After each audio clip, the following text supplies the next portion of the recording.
They said she walked down the aisle in white, but no one dared to whisper the truth about who stood waiting for her. In the photographs that survived, her eyes are distant, hollow. The kind of eyes that have seen something too ancient, too forbidden to name. To the outside world, it was a small-town wedding, a union blessed by family and faith. But behind those closed doors, this was a ceremony of blood, one that tied a family's sins tighter than any vow could ever bind. She married her own brother. Before we go deeper into this dark story, make sure to subscribe to American Shadow, the place where real American crime stories come to life. Hit the like button if you're hooked, and share your thoughts in the comments. I'd love to hear what you think about this case. The year was 1932. The town was hidden deep within the Appalachian Mountains, where the roads turned to dust and secrets lasted longer than names. It was a place where family meant everything, and sometimes everything meant too much. Generations had lived and died without ever leaving, their roots twisting together beneath the soil until no one could tell where one life ended and another began. They called them pure, hold stock, untouched by outsiders. But purity in this place was just another word for rot. You see, the family tree wasn't branching anymore. It was folding in on itself, trapping its children inside. And the girl at the center of it all, she never stood a chance. Her name was Margaret, though most who knew her refused to say it now. Her story was buried under layers of family shame, rewritten and erased until even her grave was left unmarked. But pieces remain, fragments in county records, whispered memories from those who lived long enough to regret what they saw. The truth is scattered like bones in the dark, and tonight we're going to put them together. Because this isn't just a story about one woman and one mistake. It's a reflection of something older, something woven into the roots of America itself, a pattern of pride, isolation, and blood, passed down from those who believed their lineage was sacred, even if it damned them all. The photographs show her smiling, but if you look closer, you'll see it. That faint tremor in the corner of her lips, the weight in her eyes. She knew what she was walking into. She knew it wasn't love, it was duty. It was the family's way, and by the time the church bells stopped ringing, her fate was sealed forever. The family had been living in those mountains since before the Civil War, proud, reclusive, and untouched by the changing world beyond their valley. Outsiders who wandered too close spoke of strange traditions, of cousins marrying cousins, of a bloodline that guarded itself like a secret religion. They weren't poor in the beginning. They owned land, livestock, even a small mill by the river. But isolation rotted their fortune the way damp rots wood. Generation by generation, the world forgot them, and they forgot what normal looked like. Margaret was born into that silence. Her father was a man both feared and obeyed, a preacher without a church, who spoke of keeping the line pure and protecting the blood of our fathers. He believed the world outside was corrupt, full of lies and decay, and in that belief he built his own kind of kingdom, one fenced off from time itself. Children were born and buried on that same stretch of land, their graves marked only with stones. Her brother Samuel was the golden child, the one everyone said had their father's strength. When Margaret was a child, he was her protector, but as they grew older, something changed in the way the family looked at them. Her father would say things like, "The Lord brings together what is meant to be," his eyes resting too long on the two of them. Margaret would look away, not understanding, or maybe understanding too well. There were no schools nearby, no outsiders allowed to visit. By the time she turned 16, Margaret's world was only her family, her brother, and the decaying homestead that kept them all trapped. Her mother, thin and pale, spoke in riddles and warnings. "Don't fight the blood," she whispered one night while brushing Margaret's hair. "It's stronger than you think." When their father died that winter, something inside Samuel broke. He took up his father's words like scripture, convinced that the family's survival depended on them. In the spring, when the snow melted and the river overflowed, he told Margaret that she was to be his wife. She laughed at first, not out of joy, but disbelief. But the look in his eyes wasn't one she recognized. It wasn't her brother speaking anymore, and when the wedding day came, no one objected. Because in that valley, there was no one left who could. The wedding took place in the clearing behind their farmhouse, a place that had seen more burials than blessings. The sky was a colorless gray, and the air carried the scent of wet earth and decay. There was no priest, no congregation, no music.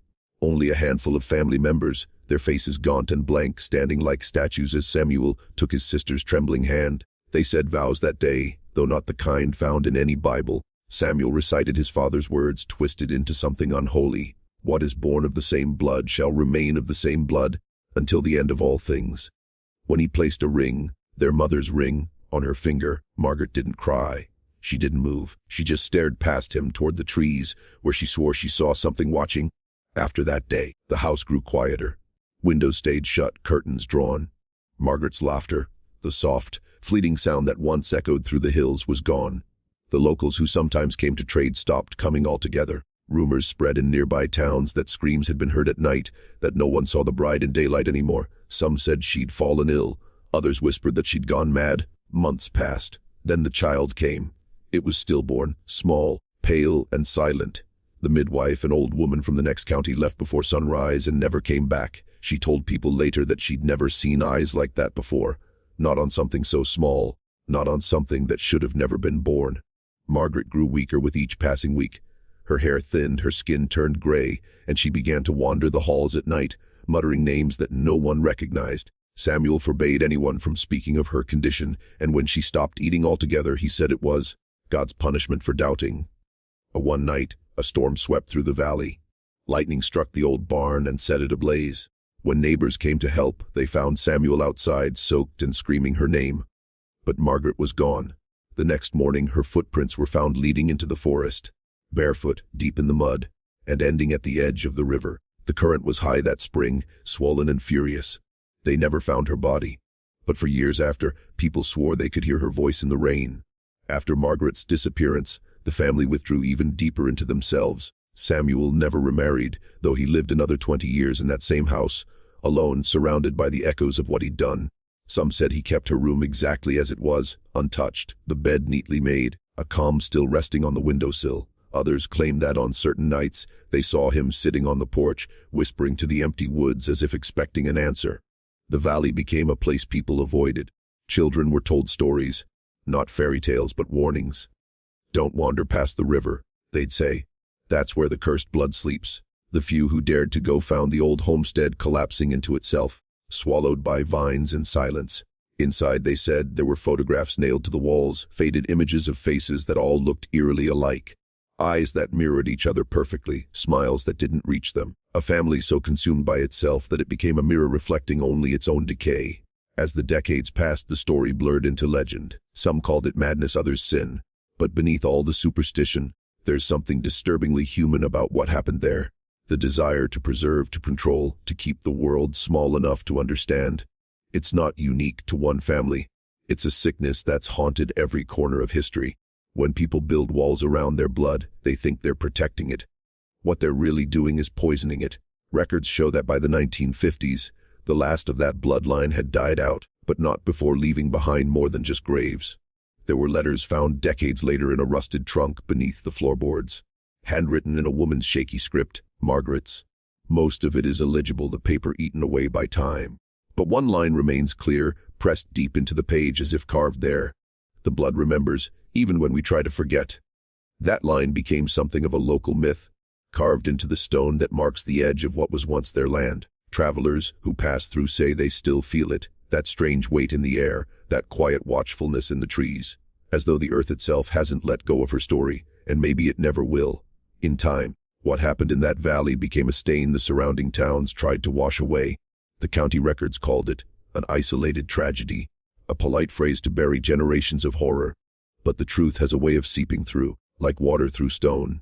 In the late 1970s, a historian from Kentucky University stumbled across the family name while cataloging forgotten settlements in Appalachia.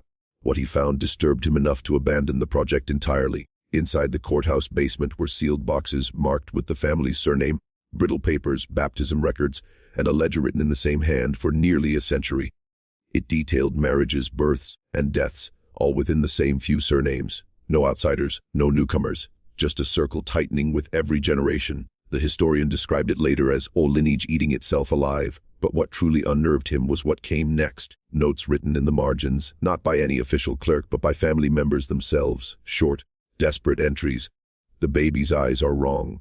The preacher says, it's the curse. The river takes what the blood cannot cleanse. They weren't just keeping records.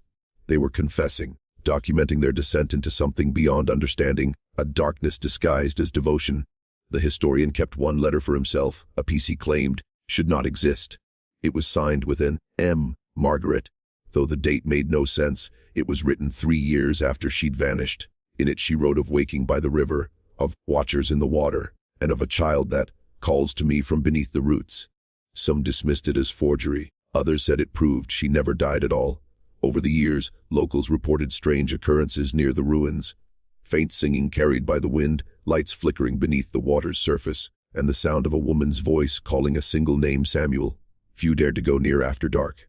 Even fewer came back unchanged. If you're still watching, you're already braver than most. Tell us in the comments. What would you have done if this was your bloodline? Would you have stayed to protect your name or run to escape it?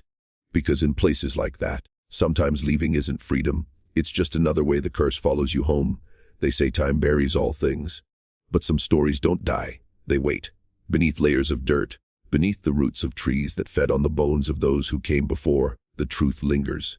When modern developers came to the valley in the early 2000s, they didn't know what they were disturbing. They wanted to build cabins, a rustic retreat for tourists craving authentic mountain isolation. But the ground had other plans. The first crew stopped working after 2 weeks. Tools went missing, engines stalled without reason, and one worker claimed he heard whispering from inside a dry well near the edge of the site. Another man left in the middle of the night after finding something buried, a ring, tarnished but unmistakably old, with initials engraved on the inside. MS locals warned them, don't dig too deep, don't touch the river. But warnings mean nothing when profit's involved. They bulldozed the foundations of the old farmhouse, unearthing a cellar that hadn't seen daylight in nearly a century. Inside were boxes of decayed furniture, children's shoes, and photographs. Hundreds of them, each one more disturbing than the last. Families posing in front of that same house, faces blurring together over generations. The same eyes, the same twisted resemblance. In the last photograph, a woman stood alone in a wedding dress, her face faintly visible, her gaze locked straight into the camera. The corner of the photo bore a date, 1932. The project was abandoned soon after. Officially, the company cited unstable soil and flooding risks. Unofficially, the workers refused to return. A year later, lightning struck the site, just like it had the night Margaret vanished, and fire consumed the valley once more. Nothing remains there now except the stone marker carved with her words, the blood remembers, even when we try to forget. Today, that part of Appalachia is almost completely reclaimed by forest. The road that once led to the homestead ends abruptly in wild overgrowth, and if you stand there at dusk when the fog rolls in thick and the world goes silent, you might hear something. Faint footsteps in the mud, a woman's whisper carried by the wind. Some say it's just the wind through the hollows. But those who know the story, they don't stay long enough to find out. They tried to erase her name, but history has a cruel memory. Margaret and Samuel's story is not just a ghost tale lost to one forgotten valley. It's a mirror, one reflecting the darker truth about how America was built. You see, the myth of purity didn't die in those mountains. It changed its shape, wore new clothes, hid behind words like heritage, tradition, and family pride. What happened to them wasn't an accident of isolation. It was a consequence of obsession, the same obsession that carved deep lines into this country's soil. Across the South, the Appalachians, even the Midwest, there are whispers of families like theirs, bloodlines that folded in on themselves, convinced they were protecting something sacred. The farther you look into old census records, the more you see the pattern repeat. The same surnames, the same closed communities, the same devotion to keeping the blood alive. Every one of those stories ends the same way, not with a legacy, but with decay. Margaret's tragedy lives on in that decay. She became something more than human in local memory, a warning. Her name is invoked by mothers when the fog gets too thick, when their children wander too close to the river. And still, there are those who go searching, drawn by the same morbid curiosity that brought us here tonight. They hike the trails, find the stone marker, take photographs. Some leave flowers, others darker things, locks of hair, animal bones, pieces of jewelry, offerings maybe, apologies perhaps. And sometimes those offerings vanish by morning. If you listen closely to the night air in that valley, you might still hear it, the faint chiming of a bell that hasn't rung in a century, the soft hum of a wedding song that no one living remembers. The forest there doesn't sleep. It waits, watching, listening, remembering. Because the story of Margaret and Samuel isn't just the past, it's a reminder. A whisper that asks the question none of us want to answer, how much of what we call family is love and how much is control. And maybe that's why, even now, her story refuses to rest. Because as long as there are those who still believe their blood makes them better, the curse of the pure will never truly die.